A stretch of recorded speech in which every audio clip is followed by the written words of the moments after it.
৩০ December ২০২৫ ভোর ৬টা রাজধানীর একটি বেসরকারি হাসপাতালে থেমে যায় বাংলাদেশের রাজনীতির একটি দীর্ঘ অধ্যায়।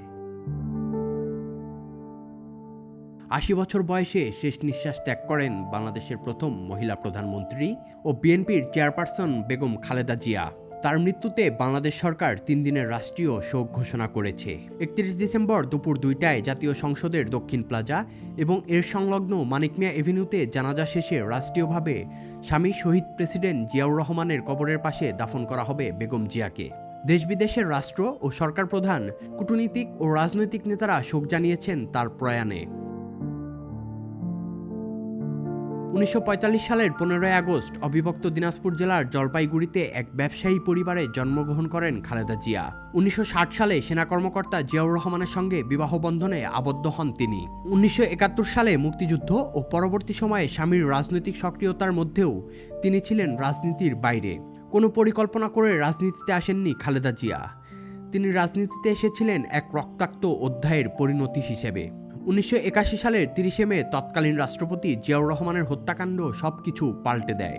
২ সন্তানের জননী এক গৃহবধূ নিজেকে খুঁজে পান রাজনৈতিক অস্থিরতার কেন্দ্রবিন্দুতে। প্রথমে অনীহা থাকলেও দলের অস্তিত্ব রক্ষার তাগিদে ১৯৮২ সালে বিএনপিতে যোগ দেন এবং পরবর্তীতে দলের নেতৃত্ব গ্রহণ করেন খালেদা জিয়া। এরশাদ বিরোধী আন্দোলনের সামনে থেকে নেতৃত্ব দিয়ে জাতীয় রাজনীতিতে দৃশ্যমান হয়ে ওঠেন তিনি। ১৯৯১ সালের নির্বাচনে বিএনপির নেতৃত্বে সরকার গঠন হলে বাংলাদেশের প্রথম নারী প্রধানমন্ত্রী হিসেবে শপথ গ্রহণ করেন খালেদা জিয়া। পরবর্তী সময়ে ১৯৯৬ ও ২০০১ সালে আরও ২ বার প্রধানমন্ত্রী হিসেবে দায়িত্ব পালন করেন। তবে তার জীবনের শেষ সময়গুলো রাজনৈতিক উত্তেজনা, বিতর্ক ও মামলা জটে ঘেরা ছিল। ২০০৭ সালের পর থেকে দুর্নীতি মামলায় জড়িয়ে পড়েন তিনি। ২০১৮ সালে দণ্ডিত হওয়ার পর কারাবাস এবং দীর্ঘ অসুস্থতায় রাজনীতি থেকে কার্যত বিচ্ছিন্ন হয়ে পড়েন খালেদা জিয়া। লিভার, কিডনি, হৃদরোগ, শ্বাসকষ্ট সহ বহু জটিলতায় ভুগছিলেন তিনি। সর্বশেষ ২৩ নভেম্বর জটিল অসুস্থতা নিয়ে এভারকেয়ার হাসপাতালে ভর্তি হন তিনি। ১ মাসেরও বেশি সময় হাসপাতালে ভর্তি ছিলেন বেগম জিয়া।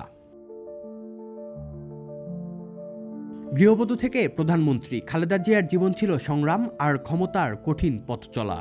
তার প্রয়াণে শেষ হলো রাজনীতির একটি বড় অধ্যায়। তবে বাংলাদেশের রাজনৈতিক ইতিহাসে চিরস্থায়ী হয়ে থাকবেন তিনি, এমনটাই মত সাধারণ মানুষের। Sadman Shaon, the financial express.